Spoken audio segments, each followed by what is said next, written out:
సన్నాసి ఎదవలో ఆ అబ్బాయి చౌదరి ఎదవ అక్కడే నుంచి ఉండి ఇది ప్రజాస్వామ్యమా, ప్రజాస్వామ్యం కాదా, పబ్లిక్గా జనాలందరూ చూస్తూ ఉండగా మా కార్లు పగలగొట్టి, కార్లు అద్దాలు పగలగొట్టి, మా కారులో ఉన్నటువంటి ఎస్సీ లేడీస్ని జుట్టుబుచ్చుకుని బయటికి లాగి వాళ్ళని కొట్టి వాళ్ళ బట్టలు చింపి వాళ్ళు అవమానించడం జరిగింది.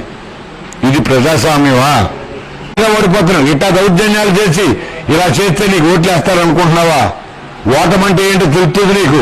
10 రోజులు, ఈ 10 రోజుల తర్వాత నువ్వు ఓడిపోయిన తర్వాత పరిస్థితి ఏంటో, నీ వెనకమాల వేసుకొచ్చిన కుక్కల పరిస్థితి ఏంటో నువ్వే చూసుకుందువు. కానీ ఇదా చేసేటటువంటి పని? ఇది ప్రజాస్వామ్యమేనా?